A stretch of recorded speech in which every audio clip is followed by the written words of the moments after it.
നമസ്കാരം. ഓട്ടപ്രദർശനത്തിലേക്ക് ഏവർക്കും സ്വാഗതം. ദേശീയ അന്വേഷണ ഏജൻസി ഹോസ്റ്റ് ചെയ്യുന്ന ഡേറ്റാബേസുകളുടെ ഉദ്ഘാടനം നിർവഹിച്ചു അമിത്ഷാ. വെള്ളിയാഴ്ചയാണ് ഉദ്ഘാടനം നിർവഹിച്ചത്. എന്നാൽ ഇതുമായി ബന്ധപ്പെട്ട കാര്യമായിട്ടുള്ള ഒരു ശ്രദ്ധ മലയാള മാധ്യമങ്ങൾക്കൊന്നും തന്നെ ഉണ്ടായിട്ടില്ല. അപ്പം ഇത്തരമൊരു വിഷയം വളരെ പ്രധാനപ്പെട്ട ഒരു വിഷയമാണിത്. എന്നിട്ടും വലിയൊരു ശ്രദ്ധ ഈ വിഷയത്തിൽ ഉണ്ടായിട്ടില്ല. സംഘടിതമായ ഒരു കുറ്റകൃത്യത്തിൻ്റെ ശൃംഖലയുടെ ഡാറ്റാബേസും ഒരു ആയുധങ്ങളുടെ ഒരു ഡാറ്റാബേസുമാണ് ഇപ്പോൾ നിലവിൽ തയ്യാറാക്കിയിരിക്കുന്നത്. അതായത് ദേശീയ തലത്തിൽ ഈ ഡാറ്റാബേസിന് ആക്സസ് ഉണ്ടാകണം. സംസ്ഥാനങ്ങളാണ് ഈ ഡാറ്റാബേസുകൾ പ്രിപ്പയർ ചെയ്യേണ്ടത്. ദേശീയ തലത്തിലും പ്രിപ്പയർ ചെയ്യുന്നുണ്ടാവും. ഈ ഡാറ്റാബേസുകൾ പരസ്പരം അങ്ങോട്ടും ഇങ്ങോട്ടും ഷെയർ ചെയ്യപ്പെടും. അതിനൊരു ദേശീയ സ്വഭാവം ഉണ്ടാകണം. അതായത് നെറ്റ്വർക്ക് ഡാറ്റയും കൊള്ളയടിക്കപ്പെട്ടതും നഷ്ടപ്പെട്ടതും കണ്ടുകെട്ടിയതുമായിട്ടുള്ള ആയുധങ്ങളുടെ വെപ്പൺ ഡാറ്റാബേസും ചേർന്നിട്ടാണ് ഈ ദേശീയ തലത്തിലുള്ള ഡാറ്റാബേസ്. നിലവിൽ ചിതറിക്കിടക്കുന്ന രീതിയിലാണ് ഈ ഡാറ്റാബേസ് ഉള്ളത്. അതായത് സംസ്ഥാനങ്ങളിലെയും കേന്ദ്രത്തിലും ഡാറ്റാബേസുകളുണ്ട്. എന്നാൽ ഇതിനൊരു ഏകീകൃത സ്വഭാവം ഇല്ലാത്തത് കൊണ്ട് തന്നെ പലപ്പോഴും അന്വേഷണ ഏജൻസികൾ വല്ലാതെ ബുദ്ധിമുട്ടുന്നുണ്ട്. പ്രത്യേകിച്ചും അന്തർദേശീയ തലത്തിലുള്ള കുറ്റകൃത്യങ്ങൾ അന്വേഷിക്കുന്നതിനും രാജ്യത്തുടനീളം ബാധിക്കാവുന്ന ഭീകരവാദവുമായി ബന്ധപ്പെട്ട കുറ്റകൃത്യങ്ങൾ അന്വേഷിക്കുന്നതിനും ഇത്തരമൊരു ഡാറ്റാബേസ് വളരെ അനിവാര്യമായ ഒന്നാണ്. എന്നാൽ ഇത്തരമൊരു ഡാറ്റാബേസ് പലപ്പോഴായി നമുക്ക് ഇല്ലാത്തതിൻ്റെ വലിയ ബുദ്ധിമുട്ടുകൾ രാജ്യം അനുഭവിക്കുന്നുണ്ട്. ഇത് വലിയൊരു വെല്ലുവിളി തന്നെയാണ് അന്വേഷണ ഏജൻസികളെ സംബന്ധിച്ചിടത്തോളം. പ്രത്യേകിച്ചും കേരളം പോലുള്ള സംസ്ഥാനങ്ങൾ ഭീകരവാദത്തിൻ്റെ ഒരു കളിത്തൊട്ടിലായി മാറി എങ്ങനെ വേണോ രാജ്യത്തെ വിഘടിപ്പിക്കുവാൻ വേണ്ടിയിട്ട് ശ്രമിക്കുന്ന ഭീകരവാദ സംഘങ്ങൾ PFI കുറച്ച് നാളുകൾക്ക് മുന്നെയാണ് PFIയുമായി ബന്ധപ്പെട്ട ഒരു പ്രത്യേക രേഖ NIA പുറത്തുവിട്ടത്. അത് പട്യാല കോടതിയിൽ തന്നെ NIA സമർപ്പിച്ച ഒരു രേഖയിൽ നിന്നുള്ള റിപ്പോർട്ടാണ്. അതായത് PFI രാജ്യത്തെ രണ്ടായിട്ട് വിഭജിക്കുവാനുള്ള ഒരു ശ്രമം നടത്തിക്കൊണ്ടിരിക്കുന്നതുമായി ബന്ധപ്പെട്ട ഒരു രേഖ പുറത്തുവിടുകയുണ്ടായി. അതായത് ഭാരതത്തെ പാകിസ്ഥാൻ ആക്രമിക്കുന്ന സമയത്ത് ദക്ഷിണ ഭാരതത്തെയും ഉത്തര ഭാരതത്തെയും തമ്മിൽ രണ്ടാക്കുക. ഇതിനു വേണ്ടിയിട്ട് അതായത് പാകിസ്ഥാൻ ഇന്ത്യയെ ആക്രമിക്കുന്ന സമയത്ത് രാജ്യത്തിനകത്തുള്ള ക്രിസ്ത്യാനികൾക്കും ഹിന്ദുക്കൾക്കെതിരെയും ആക്രമണങ്ങൾ അഴിച്ചുവിടുക, ദക്ഷിണേന്ത്യയിലേക്ക് ആക്രമണങ്ങൾ അഴിച്ചുവിടുക. അങ്ങനെ ആക്രമണങ്ങൾ അഴിച്ചുവിട്ട് ഒരു ആഭ്യന്തര സംഘർഷം ഉണ്ടാക്കിയെടുക്കുകയും രാജ്യം യുദ്ധത്തിലായിരിക്കുമ്പോൾ തന്നെ ഇത് ഒരു രാജ്യത്തെ ദക്ഷിണ ഭാരതത്തെ വിഭജിച്ചെടുക്കുകയും ചെയ്യുന്ന ഒരു പദ്ധതി PFI നടപ്പിലാക്കിയെടുക്കാനുള്ള ഒരു ശ്രമം ആരംഭിച്ചിരുന്നു.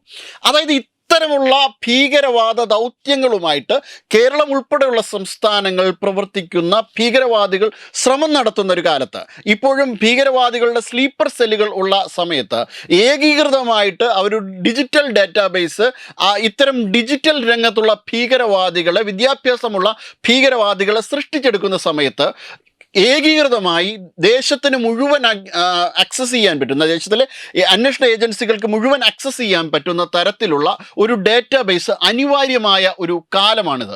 നമ്മുടെ നാട്ടിലെ ഗുണ്ടാ നേതാക്കന്മാർ തന്നെ ഭീകരവാദികളായി മാറുന്ന ഒരു സവിശേഷമായ കാഴ്ച നമുക്ക് കേരളത്തിൽ തന്നെ കാണാൻ പറ്റും. പ്രത്യേകിച്ചും കൊച്ചി കേന്ദ്രമാക്കിയിട്ട് ഇത്തരം ഭീകരവാദികളായി മാറിയ മാഫിയ നേതാക്കന്മാർ തന്നെയുണ്ട്. മാഫിയ ലീഡേഴ്സ് തന്നെ നമുക്ക് കേരളത്തിൽ ഉണ്ട്. നാളുകളായിട്ട് നമുക്കിത് കാണുന്നുണ്ട്. എന്നാൽ ഇതുമായി ബന്ധപ്പെട്ട് ഒരു ഡാറ്റാബേസ് ഇതുവരെയും എടുക്കപ്പെട്ടിട്ടില്ല. ഇതുമായി ബന്ധപ്പെട്ട ചില മേഖലകൾ, അതായത് മാഫിയ പ്രവർത്തനങ്ങളുമായി ബന്ധപ്പെട്ട മേഖലകൾ സ്റ്റേറ്റ് പോലീസ് അന്വേഷിച്ചാൽ മതിയെങ്കിലും, രണ്ടാമത്തത് പൊതുവിൽ രാജ്യത്തെ ബാധിക്കുന്ന വിഷയമായതാണ്. അത് ഭീകരവാദം പോലുള്ള കാര്യങ്ങൾ. ഈ മാഫിയ ലീഡേഴ്സ് തന്നെ ഭീകരവാദികളായി മാറുമ്പോൾ ഈ ഭീകരവാദവുമായി ബന്ധപ്പെട്ട കാര്യങ്ങൾ പൊതുവിൽ രാജ്യത്തിൻ്റെ വിഷയമായതുകൊണ്ട് തന്നെ ഒരു സമഗ്രമായ അന്വേഷണം ഇതുമായി ബന്ധപ്പെട്ട് വേണ്ടതാണ്. ഇതിന് കേരള പോലീസ് അന്വേഷിച്ചാൽ മാത്രം പോരാ. സംസ്ഥാന പോലീസ് അത്ര കാര്യമായ രീതിയിൽ അന്വേഷിക്കാനും സാധിക്കില്ല. പ്രത്യേകിച്ച് കേരള പോലീസ് അന്വേഷിക്കില്ല. കാരണം ഇത്തരം ഭീകരവാദികൾ തന്നെ ചില രാഷ്ട്രീയ പാർട്ടികളിൽ ചേക്കേറിയിട്ടുണ്ട്. ആ രാഷ്ട്രീയ പാർട്ടികൾ നമ്മുടെ നാട്ടിലെ മതേതര പ്രസ്ഥാനങ്ങൾ എന്ന് പറഞ്ഞു നടക്കുന്നവരായതുകൊണ്ട് തന്നെ വലിയ അന്വേഷണമൊന്നും കേരള പോലീസിന് ഇതുമായി ബന്ധപ്പെട്ട കാര്യത്തിൽ നടത്താൻ കഴിയില്ല. അതുമായി ബന്ധപ്പെട്ട പരിമിതികളും അവർക്കുണ്ട്. രാജ്യത്തുടനീളമുള്ള നിയമനിർവഹണ ഏജൻസികൾ ഏകോപിപ്പിച്ച് ഒരു ഡാറ്റാബേസ് ഉണ്ടാക്കുകയും ഇത്തരത്തിലൊരു ഡാറ്റാബേസ് ഉണ്ടാക്കിയെടുത്തതിന് ശേഷം മാത്രമേ ഇവരെ ഇത്തരം ഭീകരവാദികളായിട്ടുള്ള ആൾക്കാരെ കൃത്യമായിട്ട് ഫോളോ ചെയ്യാൻ പറ്റുള്ളൂ, കൃത്യമായി നിരീക്ഷിക്കാൻ പറ്റുള്ളൂ. അതിനു വേണ്ടിയിട്ട് രൂപകൽപ്പന ചെയ്തതാണ് ഈ സംഘടിത കുറ്റകൃത്യങ്ങൾക്കെതിരായിട്ടുള്ള ഒരു 360 ഡിഗ്രി 360 ഡിഗ്രിയുള്ള ഒരു ഡാറ്റാബേസ്, ഒരു 360 ഡിഗ്രി അറ്റാക്ക് എന്ന് നമുക്കിതിനെ പറയാൻ പറ്റുന്ന തരത്തിലുള്ള ഡാറ്റാബേസാണിത്. ഇതിനായിട്ട് ഒരു പുതിയ പദ്ധതി തന്നെ വരും ദിവസങ്ങളിൽ കൊണ്ടുവരുമെന്നും ഈ ഡാറ്റാബേസുകൾ സീറോ ടെറർ നയത്തിൻ്റെ ഏറ്റവും പ്രധാനപ്പെട്ട അസറ്റായിട്ട് മാറുമെന്നും ആഭ്യന്തരമന്ത്രി പറഞ്ഞു. വെള്ളിയാഴ്ച NIA സംഘടിപ്പിച്ച തീവ്രവാദ വിരുദ്ധ സമ്മേളനം 2025 ഉദ്ഘാടനം ചെയ്തുകൊണ്ട് സംസാരിക്കുകയായിരുന്നു അദ്ദേഹം. ഡാറ്റാബേസുകൾക്ക് പുറമെ NIAയുടെ അപ്ഡേറ്റ് ചെയ്ത ക്രൈം മാനുവലും അദ്ദേഹം അനാച്ഛാദനം ചെയ്തു. രാജ്യത്തുടനീളമുള്ള ഉന്നത പോലീസ്, കേന്ദ്ര ഏജൻസി ഉദ്യോഗസ്ഥർ പങ്കെടുത്ത 2 ദിവസത്തെ സമ്മേളനത്തിൽ സംസാരിക്കവെയാണ് അദ്ദേഹം ഇത് പറഞ്ഞത്. സംഘടിതമായ കുറ്റവാളികളും തീവ്രവാദികളും തമ്മിലുള്ള ബന്ധത്തെക്കുറിച്ച് ഷാ ഇതിൽ എടുത്തു പറഞ്ഞു. സംഘടിത കുറ്റകൃത്യ ശൃംഖലകൾ തുടക്കത്തിൽ മോചനദ്രവ്യം, പിടിച്ചുപറി എന്നിവ ലക്ഷ്യമിട്ടാണ് പ്രവർത്തിക്കുന്നത്. എന്നാൽ അവരുടെ നേതാക്കൾ വിദേശത്തിലേക്ക് പലായനം ചെയ്യും. അവിടെ സ്ഥിരതാമസമാക്കി കഴിയുമ്പോൾ സ്വാഭാവികമായി തീവ്രവാദ സംഘടനകളുമായി ബന്ധപ്പെടുകയും പിന്നീട് മോചനദ്രവ്യത്തിൽ നിന്നും പിടിച്ചുപറിയിൽ നിന്നുമുള്ള വരുമാനത്തിൽ നിന്നും മാറി അവർ ഭീകരവാദം വ്യാപിപ്പിക്കുവാൻ വേണ്ടിയിട്ടുള്ള ശ്രമങ്ങൾ നടത്തുകയും ചെയ്യുമെന്ന് അദ്ദേഹം പറഞ്ഞു. ഓരോ സംസ്ഥാനവും NIAയുടെയും CBIയുടെയും മാർഗനിർദ്ദേശത്തിൽ IBയുടെ സഹകരണത്തോടെ ഇത്തരമൊരു ഡാറ്റാബേസ് സൃഷ്ടിച്ചെടുക്കണമെന്നും അത് പരിധികൾ വയ്ക്കാൻ പാടില്ല. അതായത് ഏത് സംസ്ഥാനം ഇതുമായി ബന്ധപ്പെട്ട കാര്യങ്ങൾ ആവശ്യപ്പെടുകയാണെങ്കിൽ ആ സംസ്ഥാനത്ത് കൊടുക്കുകയും അതോടൊപ്പം തന്നെ ദേശീയ തലത്തിൽ തന്നെ ഈ ഡാറ്റാബേസിന് ഒരു അക്സസിബിലിറ്റി ഉണ്ടാക്കുകയും ചെയ്യണമെന്ന് അദ്ദേഹം പറഞ്ഞു. ഇത് അറിയുക എന്നതിനപ്പുറം പങ്കിടേണ്ട എന്ന കടമ എന്ന തത്വവുമായി എല്ലാവരും മുന്നോട്ട് പോകണമെന്ന് അദ്ദേഹം പറഞ്ഞു. കേന്ദ്ര ഏജൻസികളും സംസ്ഥാന പോലീസും അവരുടെ തലത്തിൽ സാങ്കേതികവിദ്യ നന്നായി ഉപയോഗിക്കുന്നുണ്ട്. എന്നാൽ വികസിപ്പിച്ച സാങ്കേതികവിദ്യ കേവലം ഫയലുകളിൽ മാത്രമാണെങ്കിൽ ആ ഡേറ്റയും വെടിയുണ്ടകളില്ലാത്ത തോക്ക് പോലെയാണെന്ന് അദ്ദേഹം പറഞ്ഞു. എല്ലാ ഡേറ്റയും പരസ്പരം ആശയവിനിമയം നടത്താൻ കഴിയുന്നതും ഒരേ സാങ്കേതിക വിദ്യ ഉപയോഗിച്ച് സൃഷ്ടിക്കപ്പെടുന്നതുമാണ് നല്ലതെന്ന് അദ്ദേഹം പറഞ്ഞു. ഇതിനായി സാങ്കേതിക വിദ്യയ്ക്കും ഡാറ്റയ്ക്കും തടസ്സമില്ലാത്ത ഒരു ദേശീയ തല ചട്ടക്കൂട് വികസിപ്പിക്കുമെന്ന് ആഭ്യന്തരമന്ത്രി പറഞ്ഞു. NIA, IB എന്നിവ ഇതുമായി ബന്ധപ്പെട്ട ചർച്ചകൾ നടത്തണം. കൂടാതെ അത് ശക്തിപ്പെടുത്തുന്നതിന് സംസ്ഥാനങ്ങളുടെ പൂർണ്ണമായ പിന്തുണയും വേണം. ഭീകരരുടെയും കുറ്റവാളികളുടെയും ഡാറ്റാബേസ് സീറോ ടെറർ നയത്തിൻ്റെ ഒരു പ്രധാന ഭാഗമാണെന്നും മന്ത്രി പറഞ്ഞു.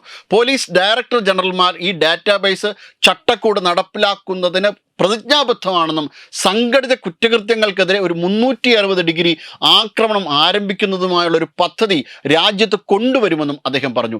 DGPമാരുടെ സമ്മേളനം, സുരക്ഷയുമായി ബന്ധപ്പെട്ട സമ്മേളനം, NCROD മീറ്റിങ്ങുകൾ, ഭീകരവിരുദ്ധ സമ്മേളനം എന്നിവയുടെ ഒരു ഏകോപനം, സഹകരണം എന്നിവ ഒരു പുതിയ മാനദണ്ഡത്തിൻ്റെ അടിസ്ഥാനത്തിൽ വികസിപ്പിച്ചെടുക്കേണ്ടതുണ്ട്.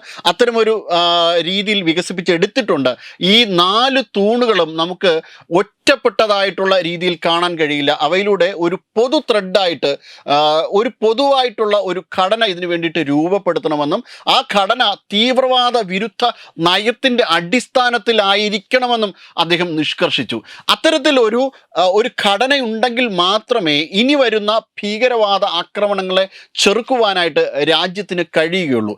അതായത് പുറത്തുനിന്ന് വരുന്ന അന്തർദേശീയ തലത്തിലുള്ള ഭീകരവാദ പ്രവർത്തനങ്ങളുടെ രീതികൾ മാറി മറിഞ്ഞു കഴിഞ്ഞു. ഈ അടുത്ത സമയത്തിനായി ഡൽഹിയിലെ ചെങ്കോട്ട ആക്രമണത്തെക്കുറിച്ച് നമുക്ക് നന്നായിട്ട് അറിയാവുന്നതാണ്. അതായത് വൈറ്റ് കോളർ ടെററിസത്തിൻ്റെ ഒരു അവസ്ഥ ഇന്ന് വലിയ രീതിയിൽ, നേരത്തെയും വൈറ്റ് കോളർ ടെററിസം തന്നെ ആയിരുന്നുവെങ്കിലും വൈറ്റ് കോളർ ടെററിസത്തിന് ഒരു ഏകോപനം ഇപ്പോൾ ഉണ്ടായിട്ടുണ്ട്.